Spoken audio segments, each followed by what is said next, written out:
during our next panel, we get to discuss the link between food production and public health and the biggest opportunities for change both on farms and off farms.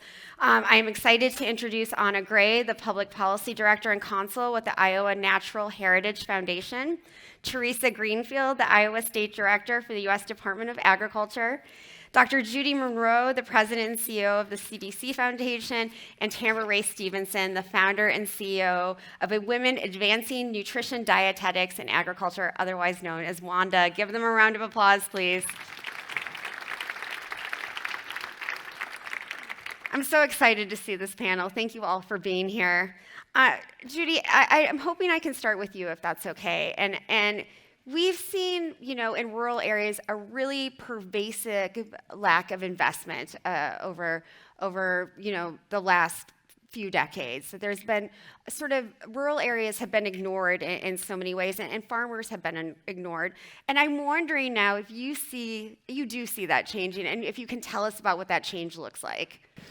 Yeah, so from the public health standpoint, I have to tell you, rural communities have been hit hard, right? Right. I represent the CDC Foundation, which supports CDC, and I do want to announce that the Centers for Disease Control actually has a new office for rural health, which is a big step in the right direction, I think, for rebuilding rural communities. I have to tell you, Niman Ranch, I am such a fan after this being here. It was so wonderful being at the farm yesterday.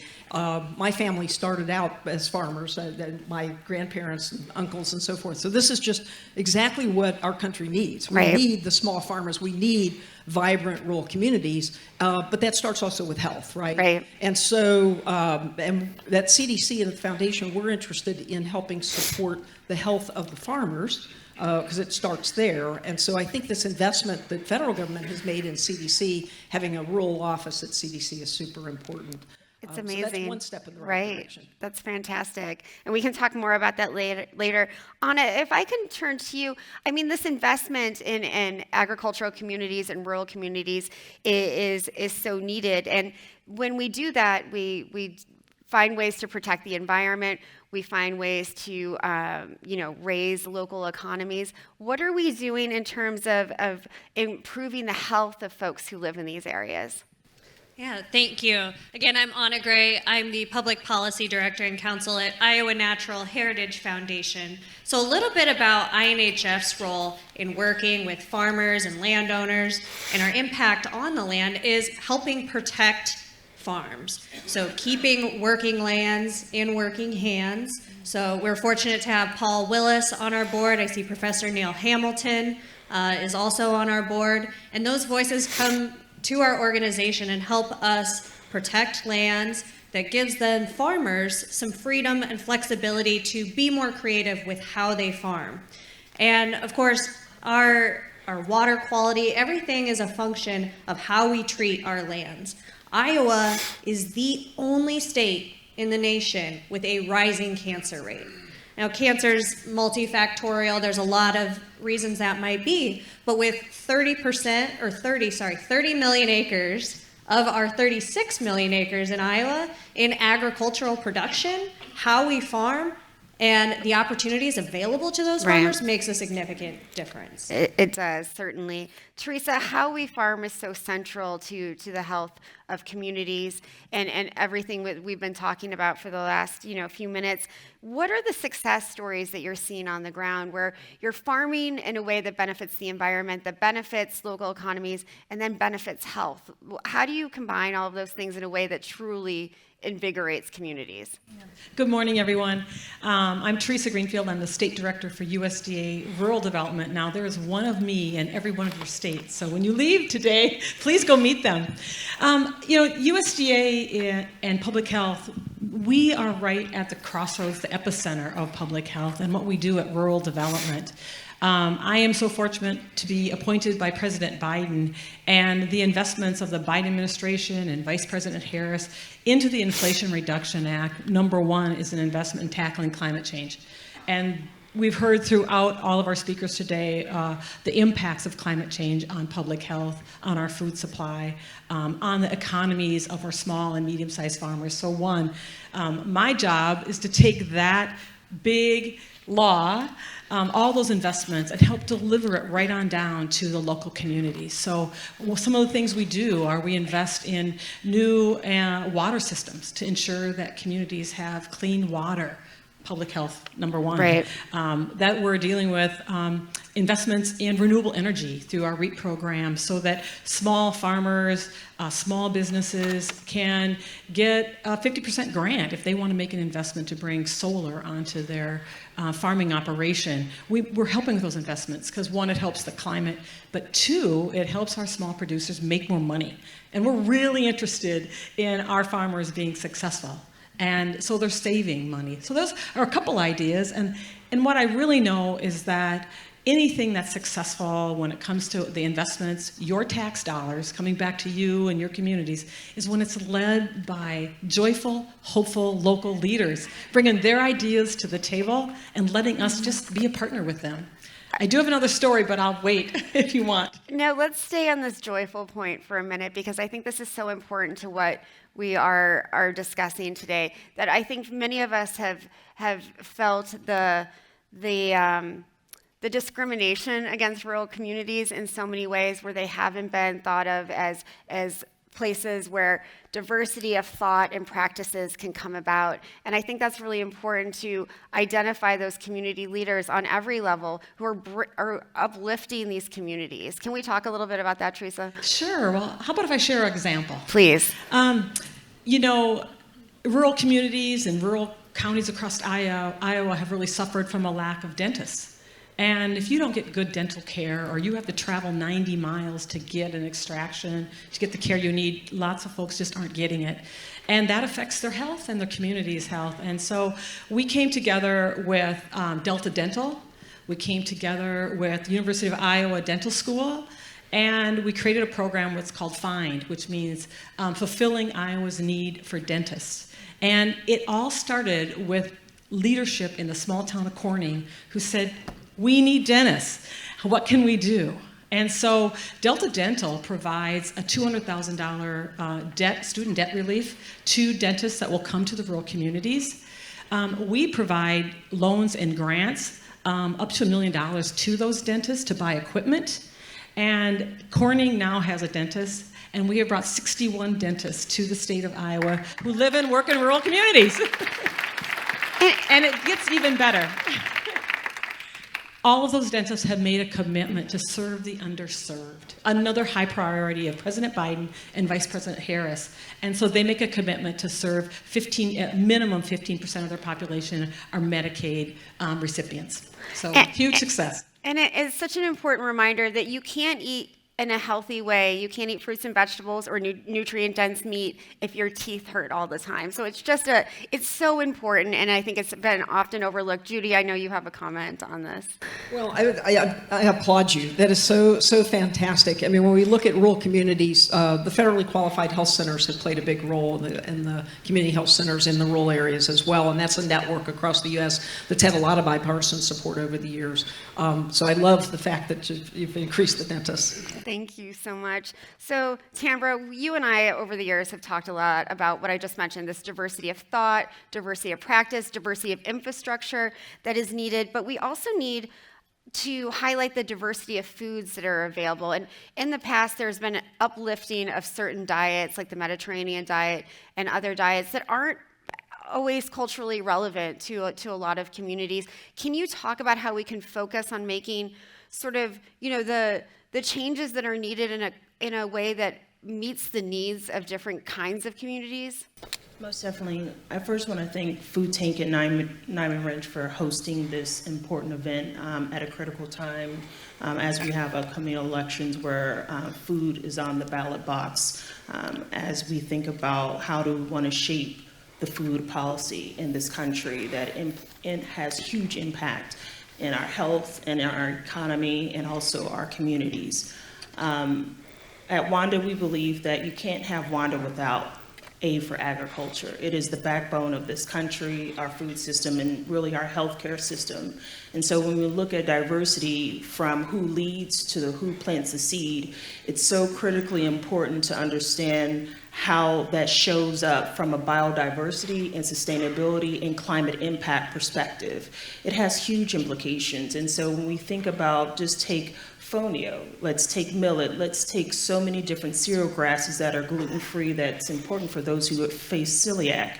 And so much of agriculture and health has been in silos. And my work, having studied at Tufts for health communication, now AU where I teach media, and understanding coming from a land grant institution at Oklahoma State, where my family is very much still cattlemen and ranchers on the east part of Oklahoma, that it's all connected.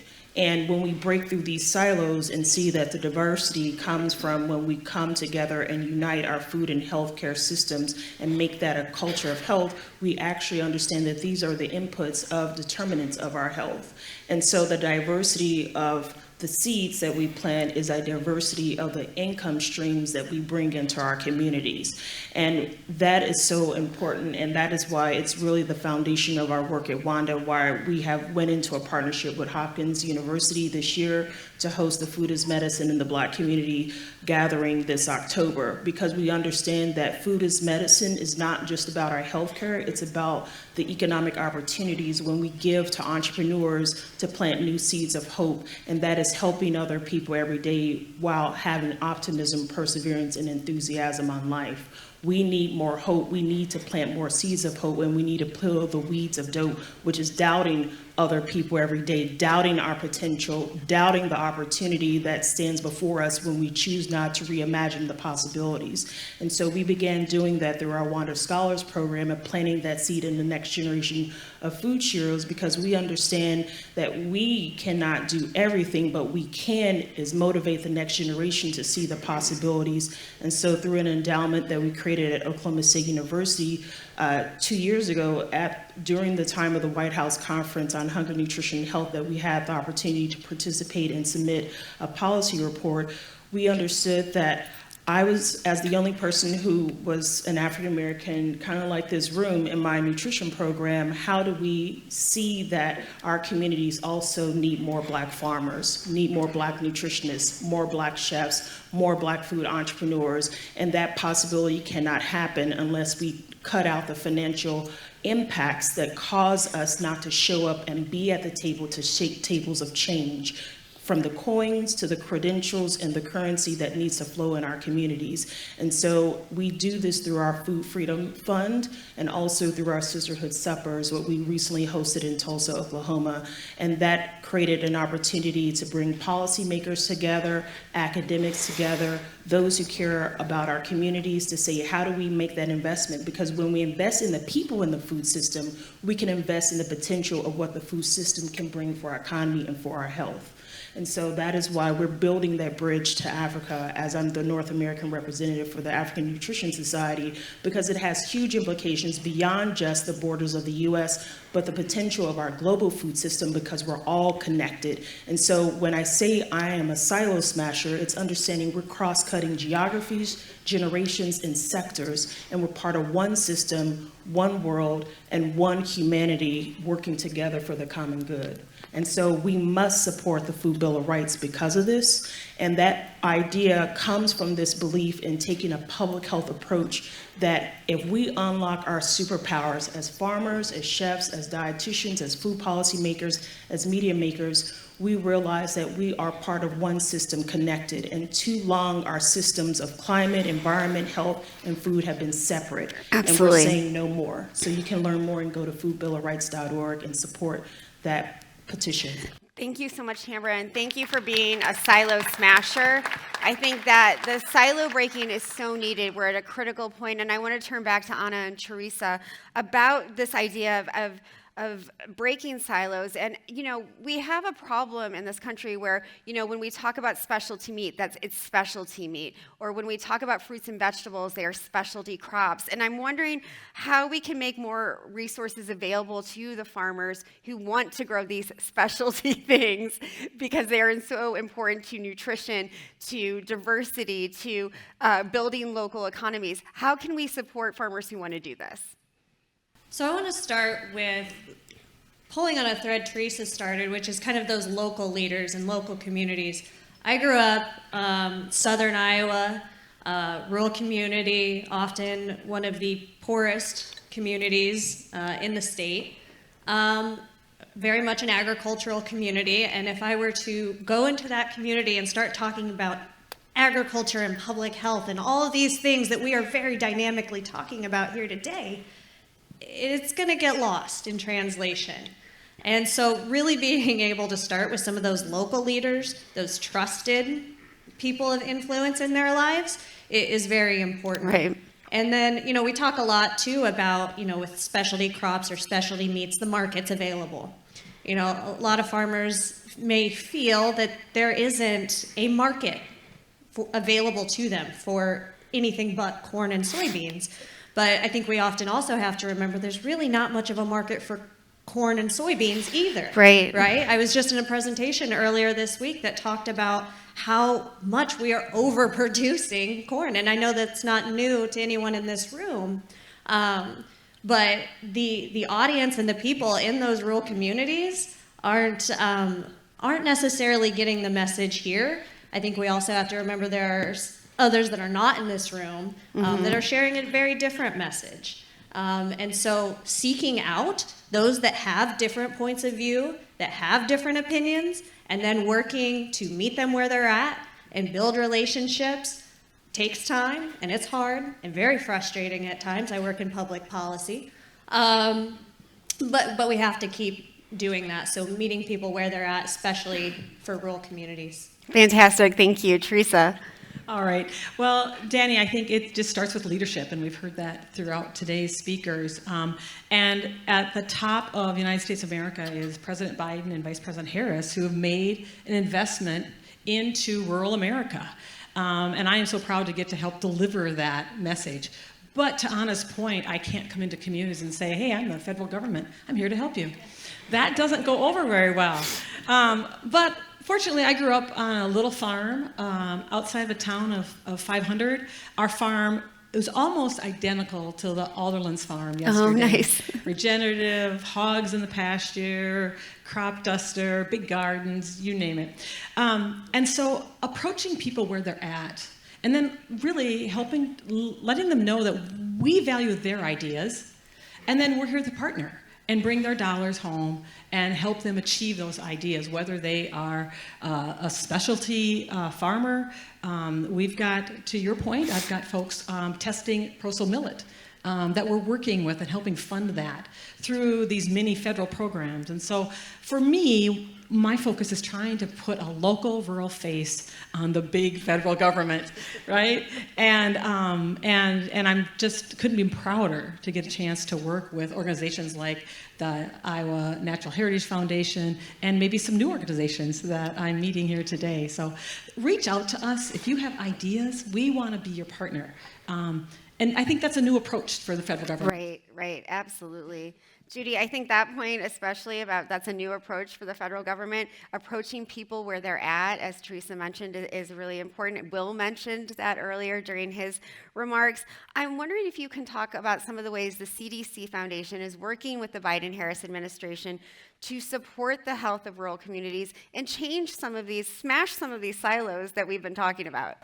Yeah, so in several ways, you heard Will talk, he mentioned the CDC Foundation got involved with just the commitments, and there have been hundreds of commitments recognized by the White House. In addition to that, we have an action collaborative that we've set up at the CDC Foundation, and it's really to celebrate all the great ideas and to celebrate the wisdom of those that have been around a long time, but also to celebrate the youth and the new ideas, new technologies. I'm a kind of a yes and kind of person, and so yes, we want to keep traditions that work well, but and you want to bring in the innovations. Right. And so we're working, and that's an area we didn't mention, when we talk about rural communities, broadband and those types of things are so important to continue to build Absolutely. out. And there's been great investment in that. So at the CDC Foundation, as well as CDC, helping to build the vibrancy of rural communities, not just through health, but through prevention. I love the comment earlier that if you can't touch it,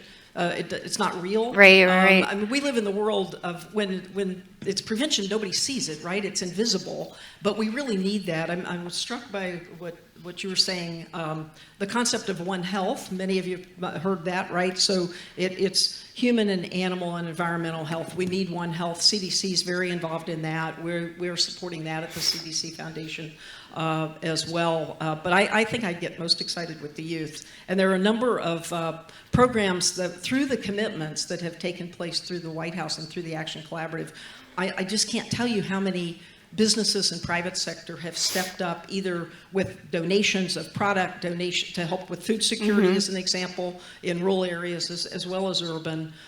They've stepped up with financial support to do special projects. We have something called a community-based organization innovation lab that is pushing the envelope on what can be done in rural areas. Exciting. And on tribal lands, with our tribes as well. So there's a lot going on. Our website's pretty active. Yeah, these points about youth and innovation, I think, are very important. And Tambra, Theresa, and Anna, I'm wondering if you can talk about that yes and approach and how innovation is really going to push us forward. Tambra. It's relevant to my work. My other hat is I'm at American University and School of Communication, where I'm finishing up my PhD in media technology and democracy, and professor of media there to undergrads. And so when I think about our work, where we have an opportunity before us of understanding that at the intersection we have food and health. And it's an opportunity to, one, shape future media makers and how they work and share content about what's happening in today's room around agriculture being the backbone, and what's the connection between food and health, and how they can change the digital media landscape to where it can be a tech for good, Right. and using AI for good in ways in which it has not been seen.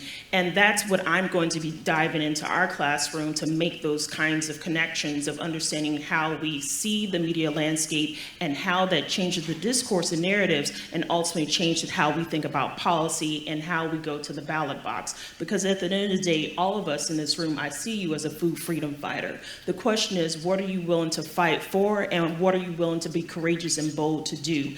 And sometimes what I've learned, and why we do the work at WANDA and why we're tying in storytelling, is because I see so many talented women who are educated in this field, but yet they shriek into the idea of speaking up and speaking out on issues that matter to our communities. And to me, that's the difference between a follower and a leader. And we need more people willing to lead and get beyond the ego, which is edging God out, and to know that if there is a conviction in your heart, a testimony to be given, you are to be tested. And that is this moment in time in which we are in, to know that when we are tested, that means there is a purpose and a reason and a season for you to exist, and you need to walk boldly into belief that I'm courageous, I'm going to live out my God-given purpose, because when I do that, I unlock the potential for myself, my family, my community, and build a legacy. That is what we need to understand, that this is a spiritual warfare at the end of the day, and we understand when we're fighting for good and not evil, good will always prevail when we look at the histories when it's written in the storyline. And that's what we want our young people to believe, that they can be history makers today by the narratives that they create, how they leverage media, how they understand policy, and how they can change our environment, not just our food environment, but our media and our policy environment, and how we operate and how we see ourselves. We need to imagine a new future of food, and that is WANDA, that is female, and that is you, food freedom fighters. We are storytelling for the future. Anna and Theresa, can you talk about how we can make sure that you see this new narrative that Tambra has described? I think it starts with action. Walk the walk, not just talk the talk. So we've talked a little bit already today about what are we going to do tomorrow when this conference is over? What is our next step? And showing that through our actions day in, day out. Thank you so much, Theresa. Yeah, absolutely. You know, working hard every day to walk the talk and to really invite our young farmers, whether they are urban, whether they're from those small towns, whether they're experimenting with, you know, growing things in greenhouses or hoops, you know, inviting them in is what we try to do. And I'm so fortunate I get to welcome the Secretary of Agriculture back to Iowa on a regular basis. And so I include those young farmers and students. Right. And I'll tell you, the stories that they tell, the U.S. Secretary of Agriculture, are moving. And I know that he takes those stories then back to Washington. And sometimes, like, how do we get across that Beltway divide? And that's how we do it, is when we're here, bringing those people in. And one young lady, as we went around the panel to talk about, to talk to the secretary, she said to him, I just want to thank you for all the good food in our school. She said, I'm diabetic, and I don't know what I would do without that good food. And she said, it makes me realize that all of my friends need good food. And so she thanked him personally for the SNAP program. Wow. And so, you know, helping our youth make those connections by listening to them and inviting them in, I think those are two powerful things that I certainly can do in my role at the USDA.